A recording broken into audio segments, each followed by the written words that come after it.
রহমানির রাহিম। সুপ্রিয় শিক্ষার্থী বৃন্দ, কেমন আছো তোমরা? আশা করি তোমরা ভালো আছো এবং মনোযোগ দিয়ে পড়াশোনা করছো। তোমাদের অনলাইন ক্লাসে আমি মোসাম্মদ আনোয়ারা বেগম, সহকারী শিক্ষক, রংপুর সরকারি বালিকা উচ্চ বিদ্যালয়ে তোমাদেরকে অনলাইন ক্লাসে শুভেচ্ছা জানাচ্ছি। আসো আমরা দেখি, একটা চিত্র দেখতে পাচ্ছ, এটা কিসের চিত্র বলতে পারো কি? আচ্ছা, আমরা দেখে নেই কিসের চিত্র।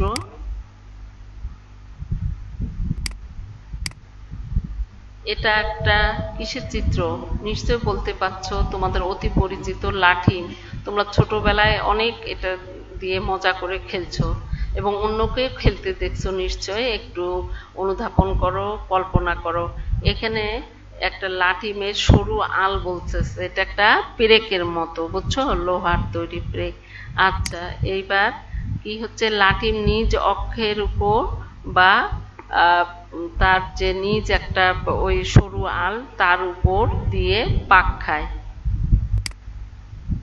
মাটির উপর বৃত্তাকার পথেটা বারবার ঘুরে আসে, মানে যেখান থেকে শুরু করে আবার ওখানে ফিরে আসে। তোমরা বৃত্ত যেভাবে আঁকো কাটা কম্পাস দিয়ে, ঠিক ওই রকম। ঠিক এবার দেখো, আমরা এই চিত্রটা দেখে অনুমান করতে পারি যে পৃথিবীর চিত্রটাও ঠিক এরকম।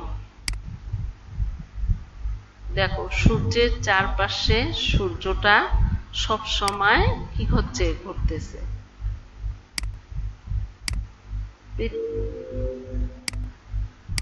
এই অধ্যায়ের এই অংশটুকু পাঠ শেষে আমরা জানবো পৃথিবীর আকার বর্ণনা করতে পারবে তোমরা, 1 নম্বর। 2 হচ্ছে পৃথিবী কিভাবে নিজ অক্ষে আবর্তন করে তা ব্যাখ্যা করতে পারবে। রাত দিন কিভাবে হয় তা পরীক্ষার মাধ্যমে প্রদর্শন করতে পারবে। সুপ্রিয় শিক্ষার্থীবৃন্দ, এসো আমরা এখন মূল আলোচনা ফিরে আসি।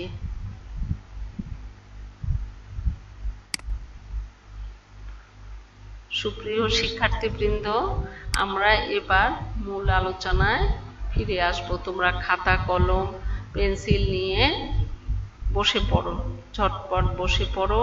তোমাদের পাঠ্য বইয়ের 12 অধ্যায়ের যে পরের অংশটুকু আছে সেটু আমি আলোচনা করছি। দেখো, এটা কিসের চিত্র দেখতে পাচ্ছ?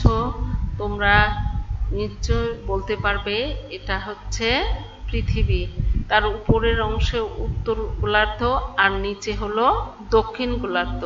আচ্ছা, এইটা কি এবং কি অংশ আমরা একটু খেয়াল করি।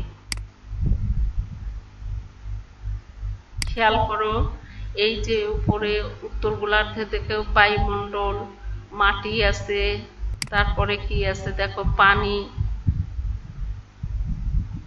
তাহলে এই পৃথিবীটা, এটা তাই পৃথিবী, তাই না? তোমরা আবার এখানে একটা আমি একক কাজ দিলাম, যেহেতু আমি ক্লাসে তোমাদের মূল্যায়ন করতে পারছি না, তোমরা কাজটা দেখে নাও। এই কাজটি হচ্ছে, তোমরা ওই চিত্রটা দেখে নিচের ছকটি পূরণ করবে এবং দেখো এটা হচ্ছে চিত্র। তোমরা এই চিত্রটা দেখে দেখে কিছু প্রশ্ন থাকবে, দেখো পর্যবেক্ষণ করবা। তারপর ফলাফলটা তোমাদের বাম দিকে থাকবে পর্যবেক্ষণের প্রশ্নগুলো, আর ডানে থাকলেও কি কি উত্তর হবে বা ফলাফল কি, সেগুলো সুন্দর করে লিখবে। তোমাদের প্রশ্নের সাথে উত্তরগুলো আমি, যেহেতু তোমাদেরকে ক্লাসে মূল্যায়ন করতে পারছি না, আমি উত্তরগুলো বা ফলাফলগুলো আমি লিখে দিচ্ছি। তোমরা ফলাফলগুলো দেখার আগে নিজেরাই একটা অনুমান করে লিখে আমার ফলাফল সাথে মিলিয়ে নিবে। দেখো, এইবার তোমরা প্রশ্নগুলো ঠিক এইভাবে খাতায় উঠাবা। উঠানোর পর তোমরা ফলাফল লিখবা। কিভাবে ফলাফল হবে তোমরা নিজেরাও করতে পারবে। দেখো, প্রশ্নের সাথে উত্তরগুলো লেখা আছে, তোমরা বুঝে বুঝে সেগুলো সুন্দর করে লিখবে। তাহলে তোমাদের অনেক জ্ঞানের পরিধিটা বাড়বে এবং শেখাটা ভালো হবে, শিকড় স্থায়ী হবে। সুপ্রিয় শিক্ষার্থীবৃন্দ, তোমরা এই অধ্যায়টাকে কখনো কঠিন মনে করবে না। এটা সবচেয়ে একটা ইন্টারেস্টিং এবং খুব একটা কৌতূহলের বিষয়।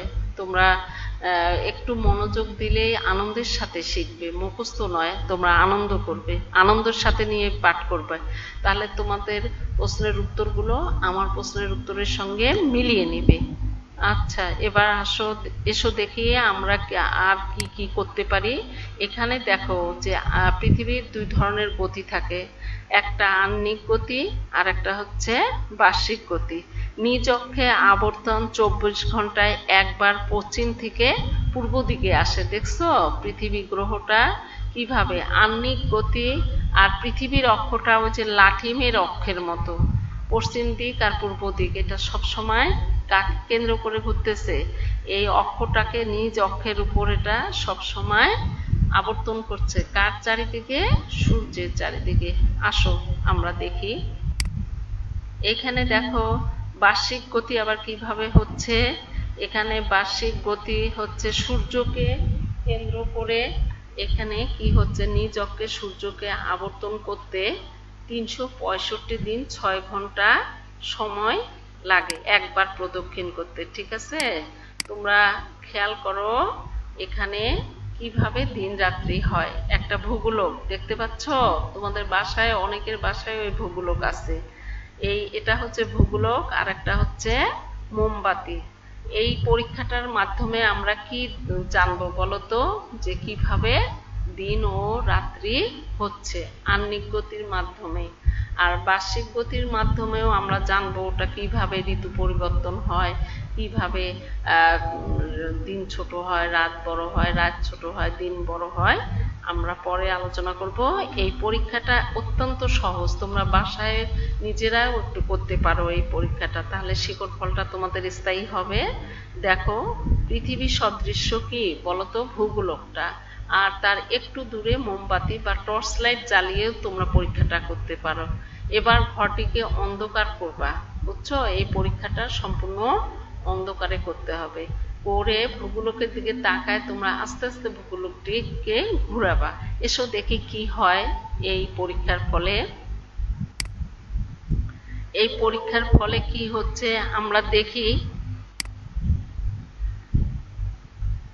আচ্ছা, ওই পরীক্ষাটা করার পর তোমরা খেয়াল করবে যে পর্যবেক্ষণ করবা ভূগোলকটির সব দিক কি সমান আলোকিত, কতটুকু আলোকিত বা কতটুকু অন্ধকারাচ্ছন্ন, কোন অংশ আলোকিত কোন অংশ অন্ধকারাচ্ছন্ন। দেখো প্রশ্নগুলো তোমরা লিখে এগুলো উত্তরগুলো আমি দিচ্ছি, তোমরা উত্তরগুলো তোমাদের উত্তরের সাথে মিলিয়ে নিবে। যেহেতু আমাদের শ্রেণীকক্ষে মানে আমরা মূল্যায়ন করতে পারছি না, সেই কারণে তোমরা ভূগোলকটি কি সব দিক, আমি যে ফলাফল বা উত্তরগুলো দিচ্ছি তোমরা পরে দেখবে বা ঢেকে রেখে তোমাদের যে জ্ঞান তোমরা যতটুকু বুঝছো আগে লিখবে। তোমরা নিজের মতামতগুলো লিখে আমার উত্তরের সাথে মিলিয়ে দেখবে।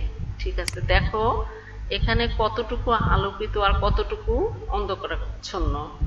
অর্ধেক আলোকিত আর অর্ধেক হলো অন্ধকারাচ্ছন্ন ছিল, মানে একদিকটার ভূগোলকের আলো ছিল ওই মোমবাতির, আর অন্য দিকটা অন্ধকার ছিল। কোন অংশ আলোকিত দেখি তোমাদেরকে, যে অংশ মোমবাতির দিকে আছে। তোমরাও আমার সাথে একমত, তাই না? আচ্ছা, এবার এসো আমরা দেখি কোন অংশটা আবার অন্ধকার ছিল। যে অংশ মোমবাতির বিপরীত দিকে আছে সেটা অন্ধকার ছিল। পরের প্রশ্ন, ভূগোলকটি আস্তে আস্তে ঘুরালে কি হচ্ছে? আস্তে আস্তে ঘুরালে দেখো আলোকিত হচ্ছে, আর আলোকিত অংশটা আবার ধীরে ধীরে অন্ধকার হচ্ছে। তাহলে পৃথিবীতে দিন রাত কিভাবে হয়? এখানে পৃথিবীর এখানে আলো এবং অন্ধকার নিয়ে যেহেতু আমাদের কিউরিসিটি, দেখো এই আলো অন্ধকার কোন অংশে যেটা অংশ আলোকিত হবে সেটা অংশ দিন এবং আলোকিত অংশ ক্রমান্বয়ে অন্ধকার রাত হয়ে যায়। তাহলে তোমাদের উত্তরের সাথে আমার উত্তর বা ফলাফলগুলো মিলিয়ে দেখবে, ঠিক আছে? তাহলে তোমাদের এই অধ্যায়ে দেখো কিছু কিছু তোমাদের একেবারে নতুন কতগুলো শব্দ আসছে। দেখো ভূগোলক, তারপর পৃথিবীর আবর্তন। পৃথিবীর আবর্তন দুই রকমের, একটা হচ্ছে আহ্নিক গতি আর একটা হচ্ছে বার্ষিক গতি। তাহলে তোমরা পৃথিবীর অক্ষ মানে যেটার উপর কেন্দ্র করে পৃথিবীটা ঘুরে সেটাকে বলা হয় অক্ষ। আর উপবৃত্তাকার মানে কতগুলো কক্ষপথ যেদিক দিয়ে পৃথিবীটা ঘোরে। তোমরা বাসায় ভালো করে প্র্যাকটিস করবে, ভালো করে রপ্ত করার চেষ্টা করবে। বারবার করলেই তোমরা এটা রপ্ত করতে পারবে। এই অধ্যায়টি অত্যন্ত গুরুত্বপূর্ণ। তোমরা ভালো থাকো, সুস্থ থাকো। আল্লাহ হাফেজ।